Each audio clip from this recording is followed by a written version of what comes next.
اس گاڑی پر بہت سے آلات جیسا کہ اسپیکٹرومیٹر، ریڈار اور کیمرے نصب ہیں۔ یہ چاند گاڑی تقریباً 2 کلو مٹی اکٹھا کرے گی جو زمین پر لائی جائے گی۔ اس مقصد کے لیے یہ چاند گاڑی اگلے چند روز چاند پر ہی رہے گی۔ اس مشن کی کامیابی پر چین کو خاص طور پر امریکی خلائی ادارے ناسا کی طرف سے مبارکباد دی گئی ہے۔ اطلاعات کے مطابق اس چائنیز مشن کے تحت چینگ 5 کو 24 نومبر کو خلا میں چھوڑا گیا تھا اور یہ چاند گاڑی اتوار کو چاند پر پہنچی ہے۔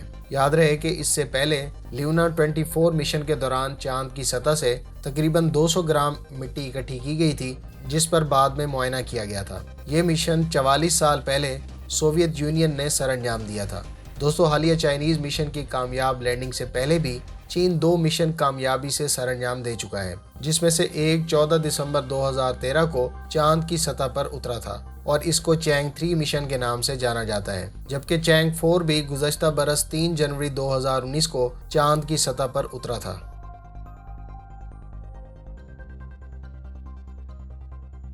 روس نے اپنے اخوتنک یعنی ہنٹر ہیوی اسٹیلتھ ڈرون سے ایئر ٹو ایئر میزائل کو ٹیسٹ فائر کیا ہے۔ اشولوک ٹریننگ گراؤنڈ میں کیا جانے والا یہ ٹیسٹ اس اسٹیلتھ ڈرون کو ایک اہم صلاحیت فراہم کرے گا، کیونکہ رشین حکام کے مطابق یہ صلاحیت حاصل کرنے پر یہ ڈرون دشمن کے لڑاکا جہازوں سے ڈیٹیکٹ ہوئے بغیر قریب سے ان پر air to air missile fire کر سکے گا۔ اطلاعات کے مطابق ان ٹیسٹ فلائٹس کا بنیادی مقصد ڈرون کی ایویونکس کو میزائل گائیڈنس سسٹم اور SU-57 سے جوڑنا اور جانچنا تھا۔ یاد رہے کہ ہنٹر ڈرون SU-57 کے ساتھ لائل ونگ مین کے طور پر بھی کام کر سکتا ہے۔ آسان الفاظ میں لائل ونگ مین ڈرونز بنیادی طور پر ایک طیارے سے کنٹرول کیے جا سکتے ہیں اور یہ ڈرونز دشمن کے ٹھکانوں اور اثاثوں کو تباہ کرنے کے کام آ سکتے ہیں، جبکہ ان کو کنٹرول کرنے والا طیارہ دشمن سے دور رہ کر یہ کام سر انجام دے سکتا ہے۔ یاد رہے کہ ایک وقت میں ایک طیارے سے کافی تعداد میں لائل ونگ مین ڈرونز کو کنٹرول کیا جا سکتا ہے۔ اس سے پہلے بھی اس ڈرون پر فلائٹ پیرامیٹرز اور اس کے مین سسٹمز کے آپریشنز کو جانچنے کے لیے ٹیسٹ کیے جا چکے ہیں۔ اس ڈرون کی لمبائی 19 میٹر، ونگ سپین 14 میٹر اور ٹیک آف ویٹ 20 ٹن بتایا گیا ہے۔ اس ڈرون کی زیادہ سے زیادہ سپیڈ 1000 کلومیٹر پر آور ہے، جبکہ ہنٹر ڈرون کی فرسٹ فلائٹ 3 اگست 2020 کو کنڈکٹ کی گئی تھی اور اس فرسٹ فلائٹ کا دورانیہ 20 منٹ رہا تھا۔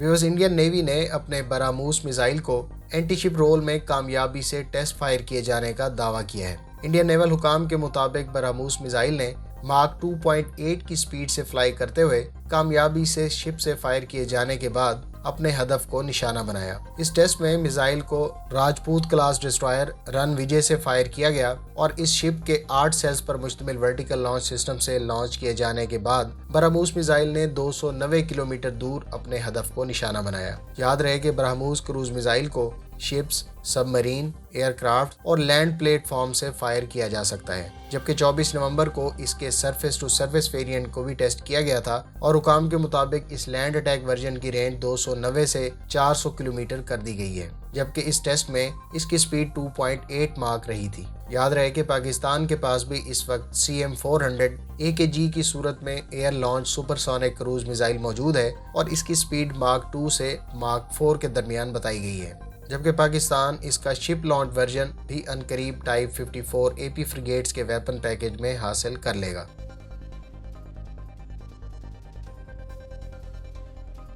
دوستو، ایک اور خاص خبر آپ کو دیں کہ چین نے اپنے حال ہی میں کامبیٹ ریڈی قرار دیے جانے والے CR-500 ان مینڈ ہیلی کاپٹر کو ایک ملک کو ایکسپورٹ کرنے کی اجازت دے دی ہے، تاہم اس ملک کے بارے میں ابھی نہیں بتایا گیا کہ یہ کون سا ملک ہے۔